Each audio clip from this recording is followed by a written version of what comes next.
Hello, everyone. This is Prashant, and I'll be your host for the ChoubeySahab podcast. Today, we have Ahana Banerjee with us, who's the co founder at Clear. Clear is a social skincare app that lets you buy, track, and share your skincare journey with others.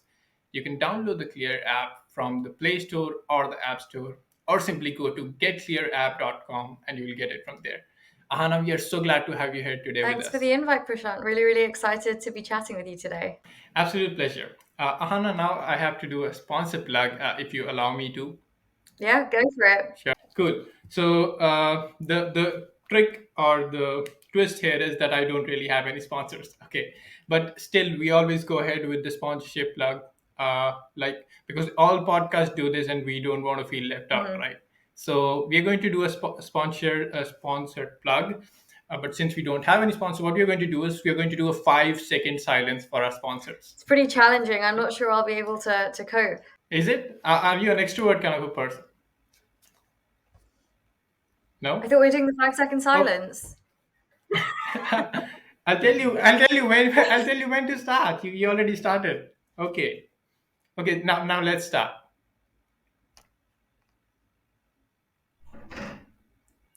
Okay, there we have it. 5 second silence for our sponsors. Now we are good to start with Mhm. questions. Okay, the exciting part. The first question I have for you is your story. Like, what is your story? uh, from wherever you want to start your story, from the childhood or whichever Mhm. part. But how, because I know that you're only 22 years old, Mhm. right? And you're already a founder of this clear thing that you're building, social Mhm. skincare app. So tell us, how did you come to this Yeah, point? Go absolutely. ahead. So, growing up, moved around internationally quite a bit. So I'm originally from India, but spent most of my childhood in the UK, also lived in India and Singapore. Now, as a child, I always wanted to be a physicist. That was my dream job right from about the age of, I think, 8. And so, I went through school, still fell in love with science in general and physics in particular. And when it came to applying for university degrees, it was an easy choice. I already knew I wanted to be a physicist. So applied for universities, got into really my dream university for physics, got into Imperial College London, was super excited to go. And then I landed up at Imperial, really excited to start my career as a physicist. And to cut a long story short, didn't enjoy it very much. I think part of the reason for that was all this chopping and changing of curriculum, moving internationally meant that there was some gaps in my mathematics knowledge. I think that was the first problem. The second is that even though I loved physics, I'd always had quite a rounded childhood as well. So I mean, in secondary school, I did the IB, which is in itself a more rounded curriculum than the UK system. So while I love physics, I also loved other things. And I got to university, and all of a sudden it was just maths and just physics. And I didn't enjoy it. So then it became a question of, well, great, I'm having an existential crisis. What do I do? And it was really that sparked me just to look at what career options were out there. So I applied for anything and everything. I applied for software engineering internships, for banking internships, consulting, hedge funds, literally anything that had an application form. I was there and applying, no matter how little I knew about most of these industries. And then I was very fortunate from my first year of uni itself. I think it was good that I took the initiative early on. Um, and I started gaining different experiences through different internships. So, I interned in software engineering, in banking, and because I would always go to all of these career events, it was actually in my second year of university. A guy reached out to me cold one day on LinkedIn and was like, "Hey, I see you clearly like networking with all of these big companies, and I've just started a student graduate recruitment based company. And I'm looking for someone who's at a London university to help expand this to other London students, and also someone who can help me get more companies on board to this platform." And I didn't know what a startup was. I was still in my career exploration phase. But it sounded like a really fun project. And I was the type that, I loved running events. I did a lot of charity fundraising stuff at uni. And so this just seemed like a fun side project that I could do alongside uni anyway. So without really knowing the guy or anything about startups, I was just like, yeah, sounds fun. Let's do this. And that was really my first experience at a very early stage startup. And whilst I wasn't too sure about the idea and, my longevity in that company, I absolutely loved the job. And I finally felt like, I kind of felt lost for a little bit, that I went into physics and it wasn't what I thought it would be.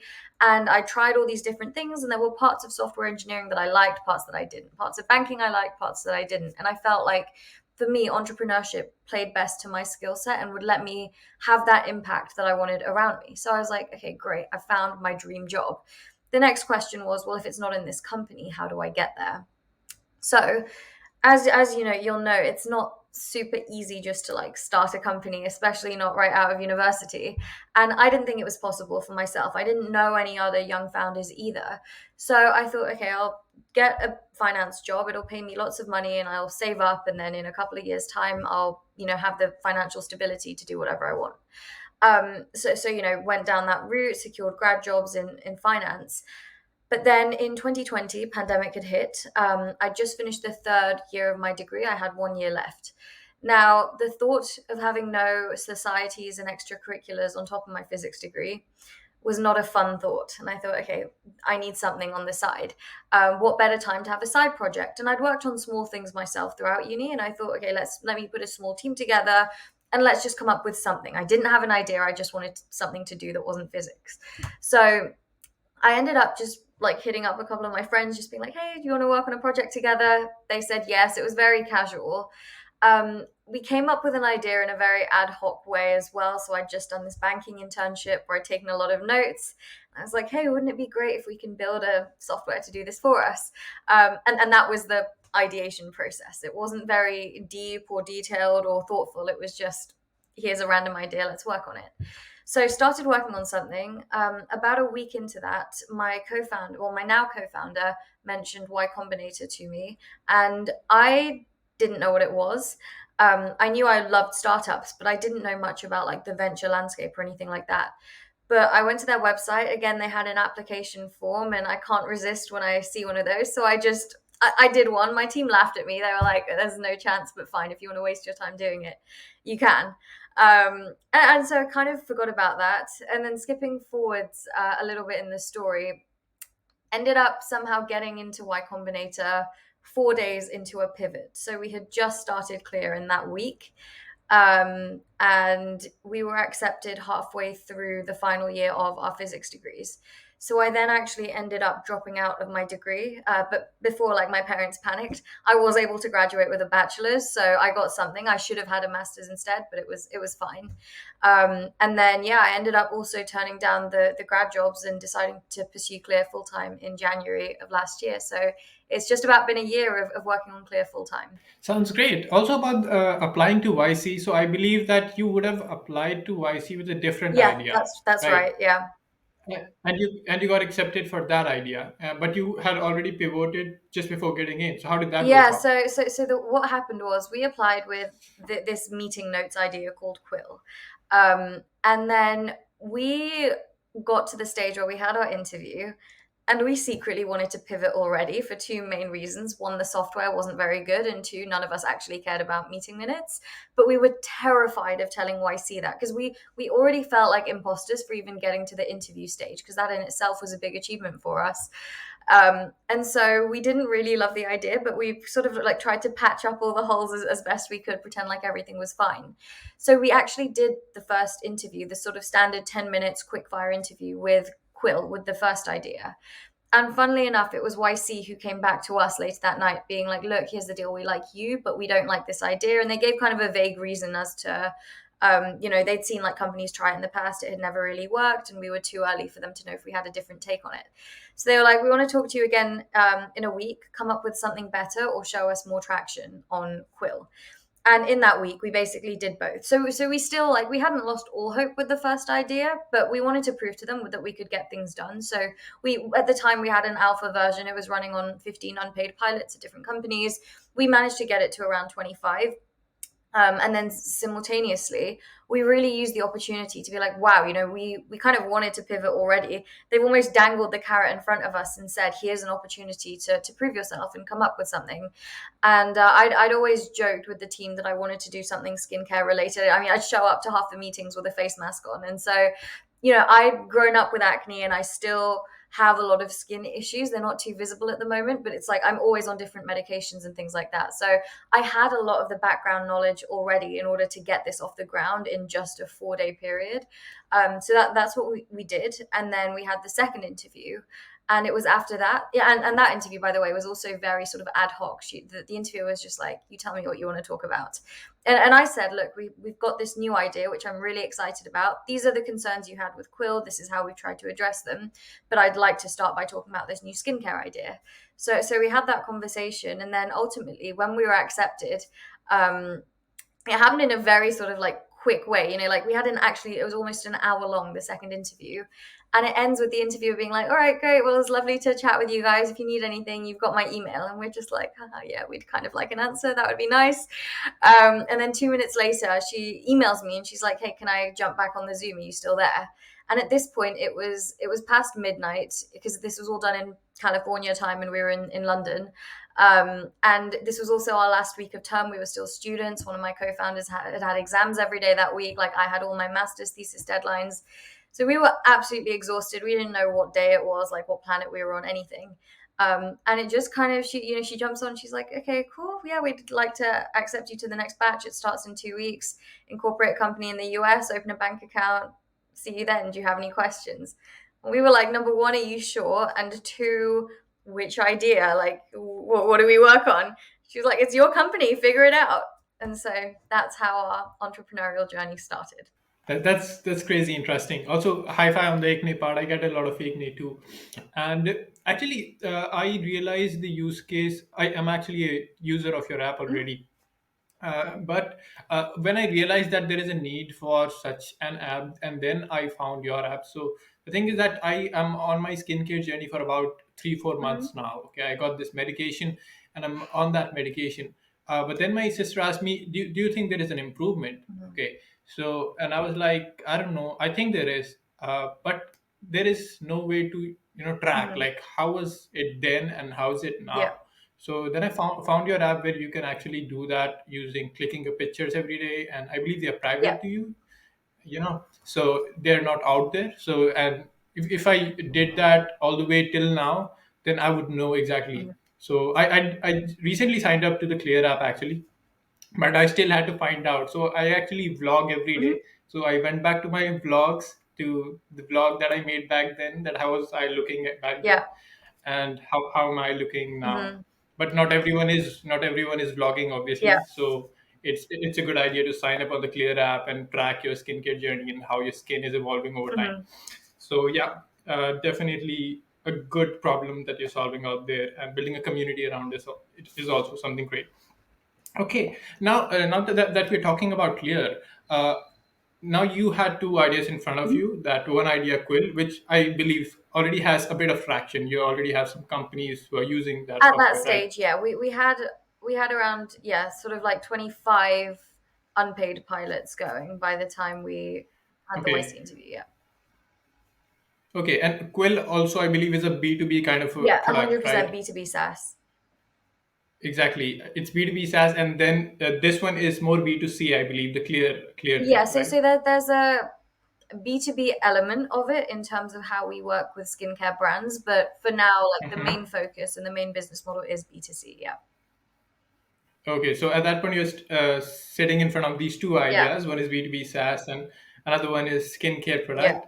Then how did you make the choice? Like, which one are we going forward with? I wish there was more sort of like logic or a eureka moment, but honestly, I just had an inkling that this skincare idea was way more exciting. Like, I think one of the biggest things with startups is even firstly just having the motivation to keep doing it when times get hard. And what I already knew about the skincare space, having suffered with skin issues for so many years and spending so long on these existing online communities, is that there are so many parts of the skincare process that are broken, from knowing which products to use to tracking your progress, as you talked about, to actually like making skincare more affordable, to like communicating effectively with doctors and dermatologists. So there were lots of parts of the process that I felt were quite broken. And comparatively, there's a lot less innovation in the skincare space, which is also a massive, massive market. than there is in the meeting note space. There are more people coming up, and also when it comes to sort of like an idea like that, what more do I know about meetings than anyone else? Like, truth be told, like, sure, I've been in meetings, but I'm not a psychologist. I'm not a project manager. I don't have any unique insight or unfair advantage. Whereas with skincare, I already had a massive network on these online forums. I had my own network of doctors and dermatologists from suffering myself over these years. I knew a lot about the space because I spent all my free time watching skincare YouTube, TikTok, like on I was on every blog. So I had that knowledge that not the average person would have to get this off the ground. And so even though at that point we'd been working on Quill for nearly 6 months, um, we sat down. We actually spoke to YC about it as well. The nice thing is, as soon as you're accepted, you can actually start booking office hours with their partners to chat through stuff. So as soon as we were accepted, we booked an office hour with now our very close partner, and we told him what the situation was. And I also said, like, look, I have an inkling towards this skincare idea. This is all the scope I think it has. I think it needs a lot of validation, and we need to make sure that we don't start building without making sure we've done our due diligence with users and making sure we know what problem we're actually solving. But I think there's something there. So it was just a matter of like making the decision and sticking with it. And of course, the original idea that we came up with, it was in the skincare space. It's not what Clear is today. So as I said, we validated the idea with users. At first, it was an app that scanned your face and recommended products on the market, which on the face of it sounds like a cool idea. But the more we looked into it, the more we found that people don't actually trust AI recommendations, and they still spend most of their time looking at social media content and wanting to, analyze their own pictures. So we thought, okay, this is still the same problem that we're addressing. How do you know which products to use, and how do you know whether they're working? It's not in the way that we talked about in our initial YC interview, but we went from there, and we were honest with ourselves about what's going to work, what's not, and we've tried to iterate accordingly. Yeah, so basically, it's more about finding the founder market fit more than the product market fit. You found it more in the clear thing 100%. Yeah. than in the Quill, right? Great. Also, now that you've chosen that, okay, you're going to work on Yeah. clear, but initially it is more of a B2C Yeah. thing. So how did you get those initial few users for your app? Yeah, so How did that happen? this Yeah. is where having the sort of founder market fit was extremely valuable. It was the first sort of 1,000 literally just came from me on these existing skincare communities that I'd been on for years, because I already had like a small presence as Ahana in these groups because I used to genuinely post for years and years and years. So I just started posting, being like, hey, look, I'm working on this idea, can you talk to me about your skincare routine? And I plastered the message in every one of like the Facebook groups and the Reddit threads I was a part of. And that's legitimately how we got the first 1,000. From then onwards, that's not the most scalable thing of like constantly spamming different social communities. So after that, we started to do sort of incentive schemes with micro influencers in the skincare space. We launched the Skinfluencer Challenge, which basically like incentivized new up and coming skincare micro influencers to kind of launch their career as a skincare influencer on Clear. So that was another thing that worked really well to kind of get from 1,000 to maybe like 4 or 5,000.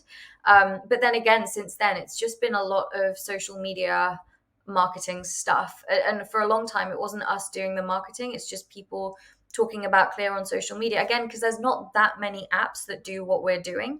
I mean, there's no app that does exactly what we're doing, but even just in terms of routine tracking, there's a couple out there on the App Store, but none of them are optimized for someone who's genuinely into skincare. So we basically just relied on word of mouth and people discussing us on online skincare forums. And as of January this year, the last couple of weeks, I've been starting to try and do more of our own brand building on social media. Yeah, and I do believe that the best form of marketing is marketing via the word of mouth. That actually says about the fact that it's actually working good for some part of the people and they're spreading the word about it themselves. Mhm. So that's the best form of marketing. Also, I got to know that you're someone who got raised internationally in different countries, right? And I've heard that that actually got you into problems, and that wasn't very easy. And I'm pretty sure that isn't easy to go different places and then adapt to different places. Mhm. So how did that play out? What were your struggles Yeah, I mean, while moving around? Yeah, I don't go know ahead. if it was. Of course, as with most experiences, enriching experiences in life, there were struggles. But I think overall, having the opportunity to move around was really something I feel very, very grateful for. I think the first move was very interesting, moving from the UK to India, to Delhi in particular, being of Indian origin. And, you know, we'd visit India, my grandparents lived there, but I wasn't raised in a very Indian environment at the time. The place that we lived in the UK, I think we were the only brown family for miles on end, and so my parents never taught me Hindi, and to put it bluntly, I wasn't a very cultured child. So going as, you know, a person of Indian origin back to India, it was a strange experience because I have never felt less Indian in my life before. I was going to an international school. I felt there was a lot of segregation between like locals and with Indians, and then people could tell that I couldn't speak the language properly either as an Indian. So it was I think that was a bit of a confusing experience, where it was like wow, like where is home? You know, I'm a British citizen, and that's where I've spent most of my life, but that's not where I was born. I was born in India, but now I'm in India, and I really don't feel like I fit in with what I think I should. So I think there are a lot of personal developments during that phase, and I think some regrets as well. I wish I had learnt Hindi was a big one, and it really put it to me when, you know, people with far less education than me could already speak more languages than I could. I felt like that's something I wish I'd prioritized more as a younger child. I was only 14, so I still wasn't old when I went to India. I was still a child, but it was harder to learn. That said, on the flip side, all I had experienced education wise until that point was a standard state school in the UK. And all of a sudden, going from that kind of an environment to seeing my friends whose parents were ambassadors and CEOs of companies and, you know, very high flyers. And hence, a lot of the students at the school actually cared about their education, which, as silly as it sounds, was a strange experience for me because most of the time when I was being educated in the UK, half the class would be messing around, and it was like I was the odd one for trying and actually caring about my education. Whereas I think there was such a different socioeconomic difference in the types of people that I became friends with when I moved to India, just because it was this international school environment. That was a really interesting experience. And then from there moved to Singapore, which Singapore is like also, I'd say, the opposite of India in so many ways. Like it's very sterile, and it's very organized. And, you know, India, especially Delhi, it has that chaos about it, whereas Singapore is really, really the opposite. And Singapore is also very safe. I have to say, something I really didn't like about Delhi was the safety as a young woman, not being able to really go out alone and wear whatever I wanted. um, Singapore, that wasn't a problem. So Singapore was a very, very fun place to live, a very easy place. The issue was those were also my last 2 years of school where I was doing the IB, and I studied a lot, so I didn't get to enjoy that much. But again, like the school I went to there was fantastic. The people I met, it was such a great experience. And I think aside from the holes it left in my maths knowledge that I talked about earlier, overall that whole experience of moving around, being able to, you know, connect with other cultures, build empathy for people with different backgrounds, I think has been a huge advantage since it didn't help me with the physics degree in particular, but I think it's actually helped me a lot after now in my job today, because on a given day I have so many meetings, I meet with so many people, and half my job is just selling things, whether it's to getting a new user or getting an influencer to work with us or an investor to invest. It's all about building personal relationships. And I think being so fortunate to have met such a wide range of people, even as a child, really helped me with those communication skills as I became an adult. Yeah, great. Also, this question comes in my head. Like you say that you lived in London, right? We lived in a place called Cheshire, so it's in the northwest of the UK. And then now my family lives in London, and that's where we're based. Okay, so basically, when you were living there, and then you're saying that there were no brown people there for miles on end. Mhm. Okay, so you're kind of the odd one out in a way Yeah, over there. And when you came to India, then you became the odd one out in another way because you weren't speaking their language and the circle was different. yeah. So a lot of things were different. And in Singapore, you felt welcome. Is it that like the Singapore was the best place for you among the three? No, I'd say the UK was the best. So even though, like, technically, you know, statistics wise, there were fewer people like me, I think the West is less racist than the East, putting it very, very bluntly. Yeah. Okay. Yeah. Okay, I take that. Sure. Great. So, moving on to your YC Mhm. experience, right? So, you say that you just apply to every form that's out there. You see the YC form, you applied, and you got selected. So, it happened like that, right? Well, I mean, there was a lot of work in between, but yeah, I guess I took a risk by applying, had zero expectations. And, my logic for applying to anything and everything is that the downside is I've wasted 30 minutes. The upside is I get into YC. And even if there's a 0.0001% chance of it happening, it's not zero. Your chances are zero if you don't apply. So you might as well try. Exactly. So yeah, I mean, it wasn't as simple as I applied and hey, next thing I'm in YC. But I guess when you zoom out, that is kind of what happened. Yeah, absolutely. If you apply, you have a 50% chance, a yes or a no, but if you don't, it's a no by default, right? Exactly. So about the YC experience, once you got in, so you have this background in physics and in the banking industry, but YC is about entrepreneurship.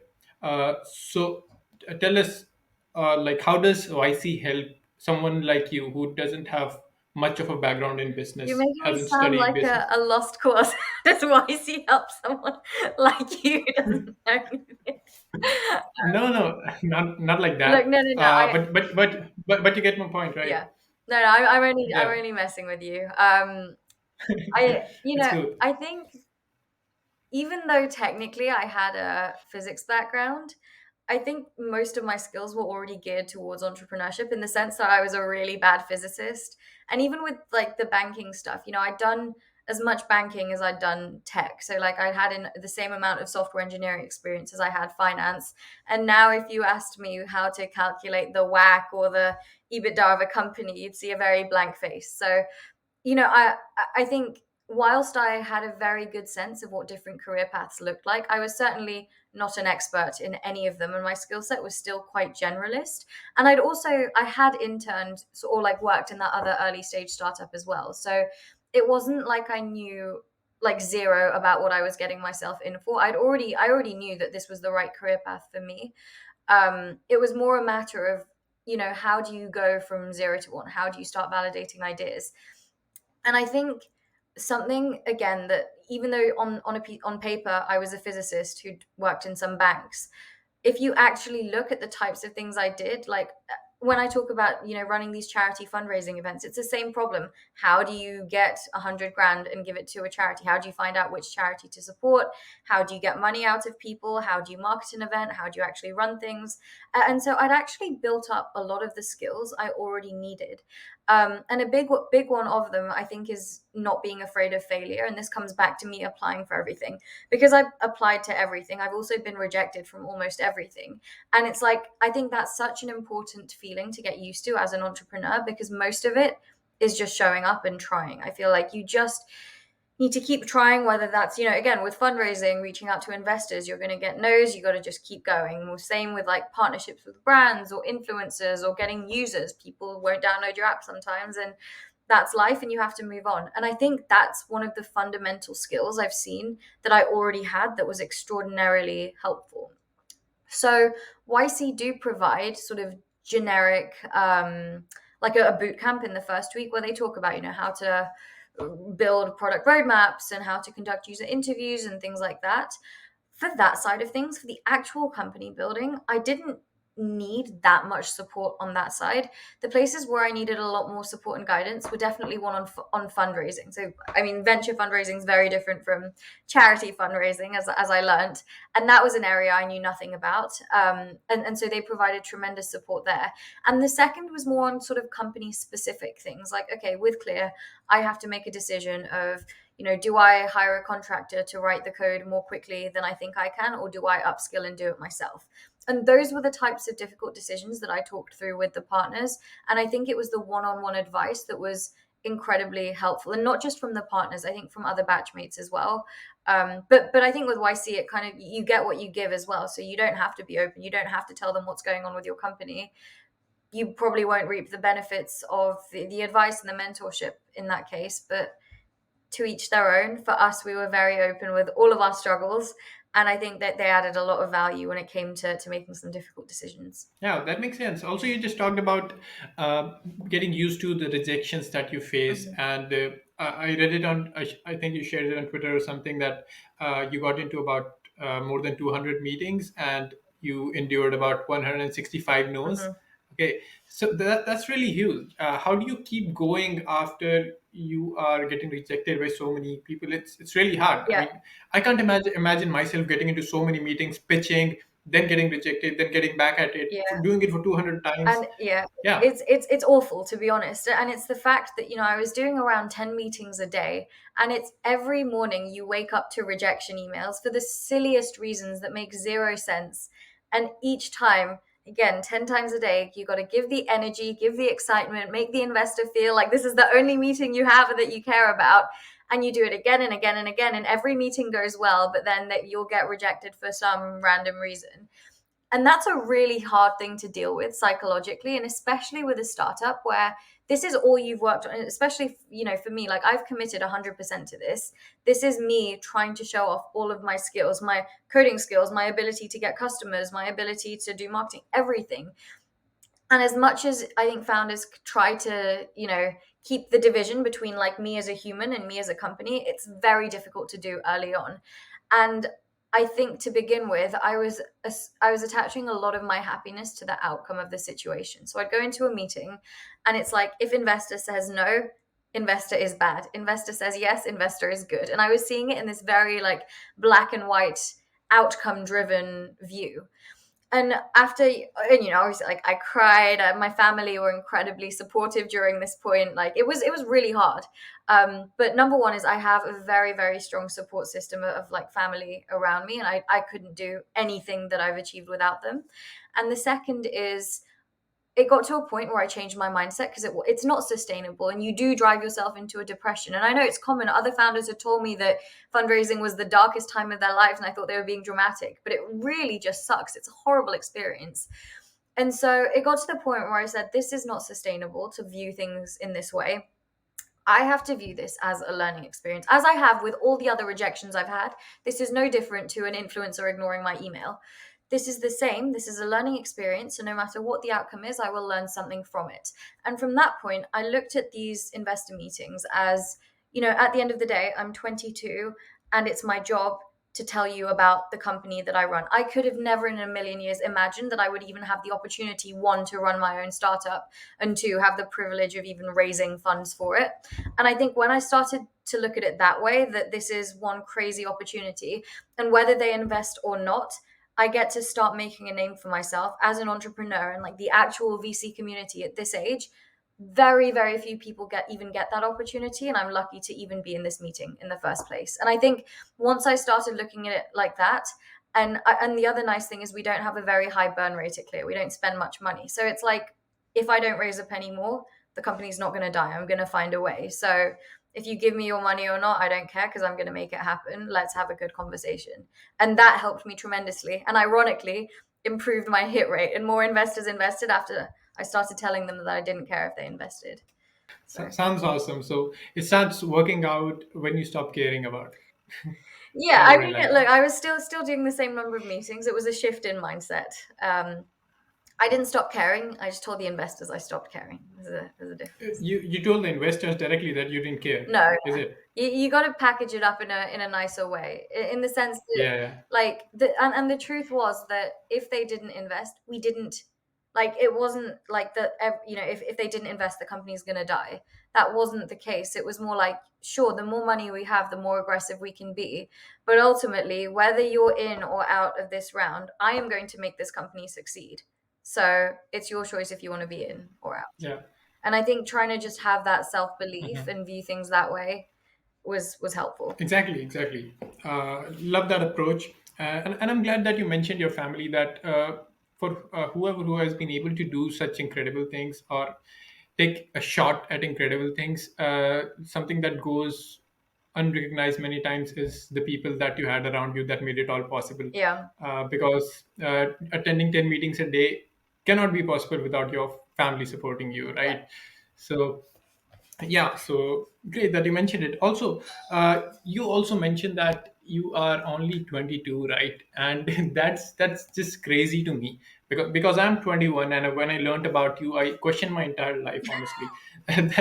That what am I doing with my life? She has raised about $800,000 No. as a pre-seed right now. What am I doing? So my question is like, why are you setting such high standards for the early 20s? Look, Why?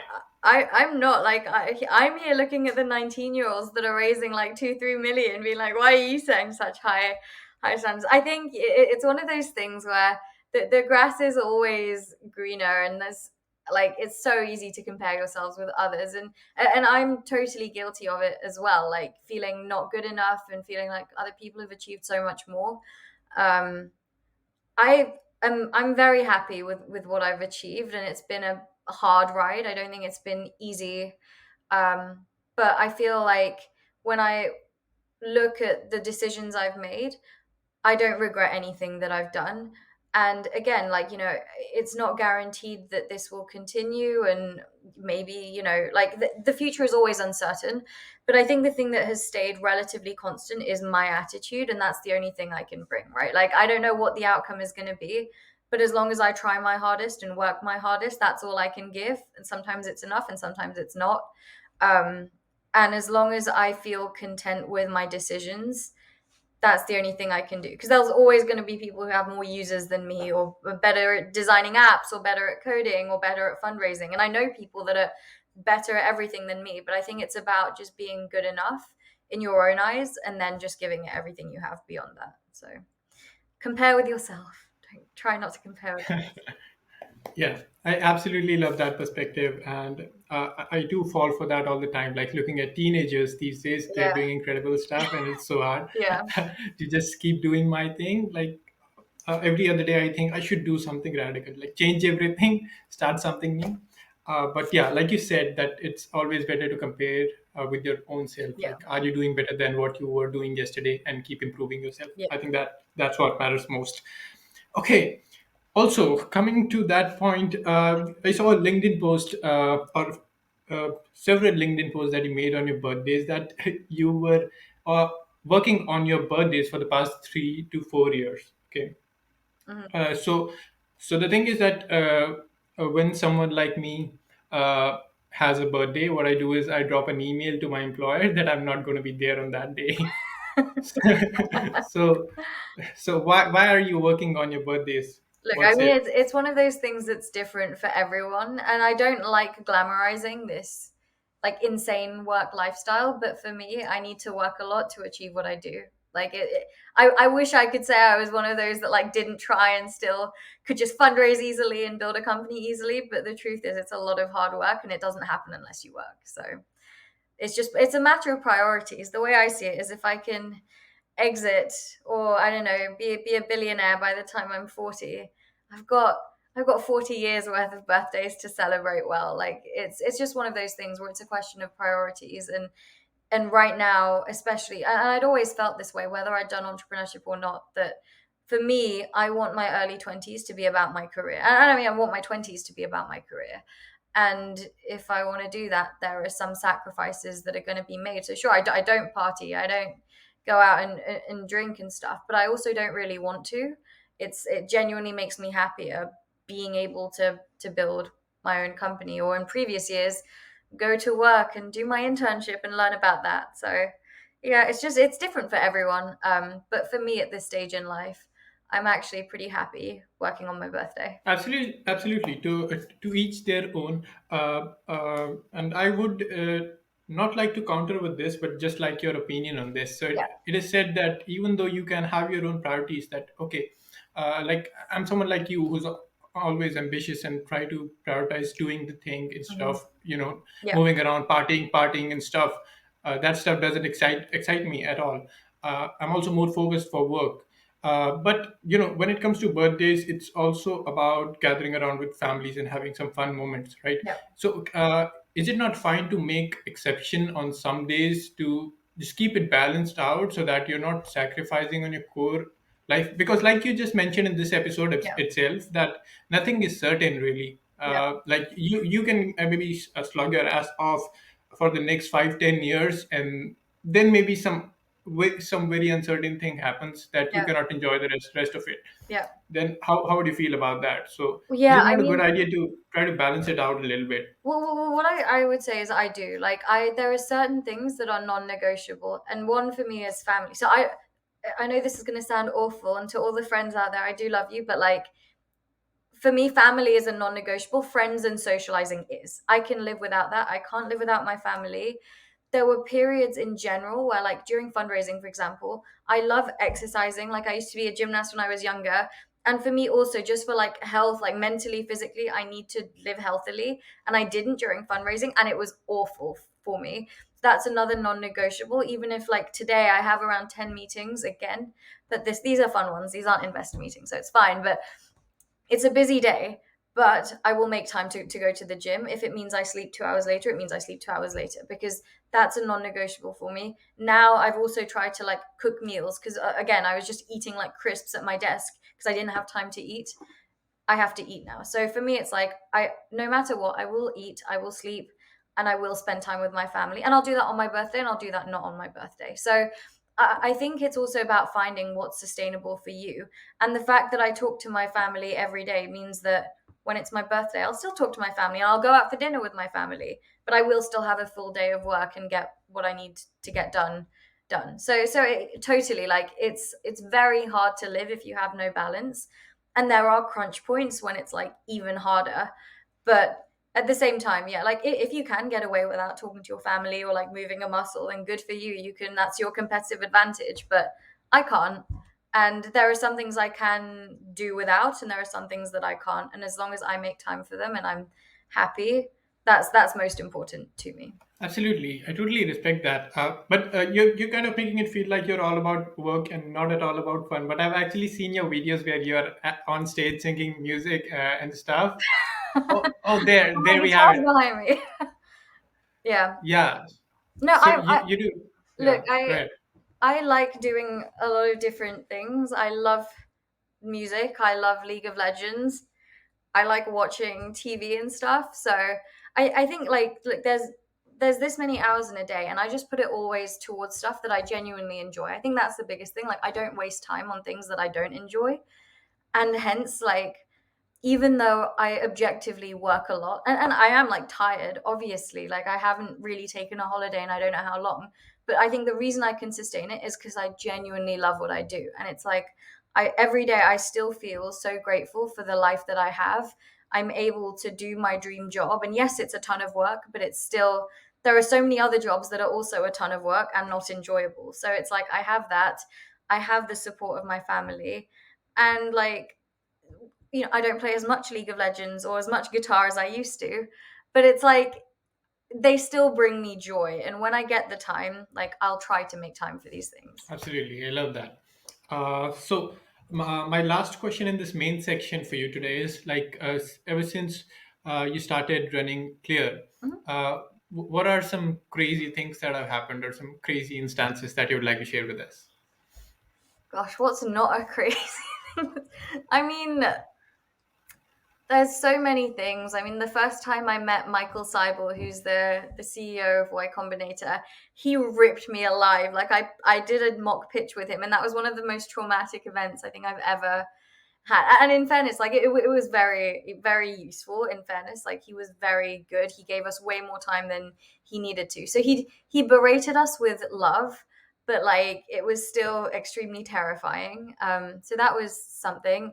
We've had like crazy times where we hired a guy, like a contractor, who was lying on his CV about his identity, and that was very strange.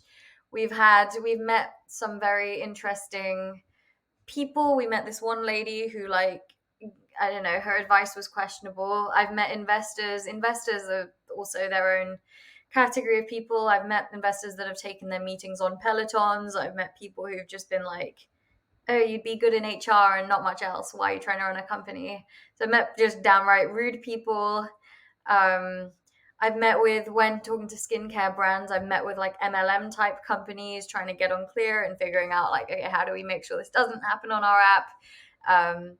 There are honestly just like every week stuff happens to the point that I tell my team in my daily stand-ups, like, oh, what's happened in the day. And one of our back-end engineers like, you need to write a book of these like daily things, because again, it's because I do so many calls with people and about various things. So a lot of it will be brand partnerships, a lot of it will be fundraising stuff, a lot of it will be just like general like business development work. And sometimes you come across some interesting people who are just, again, no other job I think would give you this diverse exposure to such a range of people. Absolutely. And it's great that you're having that kind of an experience where you're getting such diverse experience, such craziness and disposal every day Yeah, in different calls. it's not a boring job, I'll put it that way. Absolutely, you're totally enjoying it. Also, one question that just came to my mind that I wanted to ask is like, how do you structure your day? Like, at what time do you get up, Yeah. and how do you structure it? What's your priority? The first thing you pay attention to. Yeah. Then how does it proceed from there? So I get up at 7. I watch 5 minutes of YouTube to wake up. Then I like get ready for the gym, go to the gym. I spend about 2 hours, so I take my time. I come back, get ready, start the day roughly at 10. And then I have a 30-minute lunch break. I try to do it from like 12:30 to 1. Normally it's just meetings though. It's meetings or like my actual work. So putting together stuff for social media, like actually building out strategies, talking to users, like to build the product roadmap. So that's what happens between meals. So it's my day never looks the same. And the way that we structure things at a higher level at Clear is that we do quarterly planning meetings where we set like the overarching priorities for those next 3 months. And so, like, to give you an example, like around a year ago, it was validating the idea. It was January last year. Then the next sprint was actually coding. So all I did in that 3 months was code. Then after that, it was like, okay, I need to get users so the metrics look good for fundraising. So then it was just like out there on social media platforms coming up with these incentive schemes. Then the next 3 months was just fundraising. So, making the pitch deck, making it better, putting due diligence materials together. And so now, this next sort of, well, we're already at the end of January, so there's 2 months left. For me, it's pretty much just brand building and social media. So now I have to think about making my TikToks, my YouTube videos, about tweeting, about posting my LinkedIn stuff, about like again reaching out to more brands, forming those partnerships. So that's the kind of work I'll do during the day. So yeah, and then I'll have lunch, like 30 minutes, and I haven't been too good at it. And like today's a really busy day, so I did have to eat during the last meeting I had. Sometimes it happens, but most days I try to take 30 minutes, and then I work. Then I do lunch. Sorry, I do dinner at like 7, and I try to cook as well. So that will take me like an hour, hour and a half sometimes, and then from 8:30 to like 12, I'll work, and then I'll go to sleep. Absolutely amazing. So I have a pretty busy day too, but I don't know actually how to cook, and I'm trying to learn how to cook, Uh and huh. it's really frustrating experience because initially you don't know where things are kept and not even the recipe. It takes a lot longer, and it's really frustrating. But it's great that you're doing it, and I mean, just amazing. It's when I hear such stories when founders say that okay, from this time to this time I do this, then I make my food, then I eat, and then I go to sleep. It's just not believable for someone like me. Like, how can you put in so much work in the same 24 hours? Maybe I'll figure out someday, but not today. Okay, now it was great talking to you, and I'm really, really inspired by you. Uh, the last thing I have for you in this episode is a rapid fire section. Hmm. So, how this will work is I'll give you two options, and then you have to pick one. So, Okay, we'll do five of these. Okay. sounds good. So the first one is hustle or calmness. Calmness. Okay. Twitter or LinkedIn. LinkedIn. Okay. VC capital or VC or angel investors. The official answer is VCs. The real answer is angels. What's the difference? Like official and real. Look, because I need to fundraise future rounds, and that's coming from VCs, so I have to say VCs, right? Okay, but you okay? I got I've the got the point. angels. I got the point. I got the point. Good. So next is slow and sustainable or fast and exponential. Fast and sustainable. You um, can't pick that. No. Slow and sustainable. Great. The last one. Uh, Performing at a rock concert or speaking at a global conference. Performing at a rock concert, 100%. Great. Awesome. So, love talking to you. So, now it's time that you can share any of your socials and your TikToks so that anyone who's watching this can go and follow and watch your TikToks and follow you on Twitter and LinkedIn, wherever you want. Thank you. Yeah, I Uh, mean, the irony is like my TikTok is horribly embarrassing, and I'm not genuinely a user of these platforms, as you'll probably be able to tell if you do watch my TikToks. But you got to do what you got to do for the company, right? So go follow us on TikTok. It's at Get Clear App. On Twitter as well, we have a Get Clear App Twitter. We also have me, Ahana Banana, on Twitter.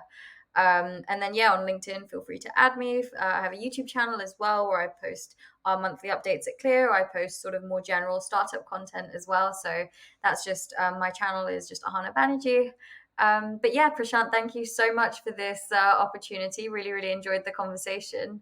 And yeah, thanks again for inviting me to chat with you. Absolute pleasure. I learned a ton, and I will make sure to put all the links that you just mentioned in the show notes below so that everyone can easily access it. Thank you for doing this with us, Ahana. It was a great pleasure hosting you. My pleasure as well. Thank you so much.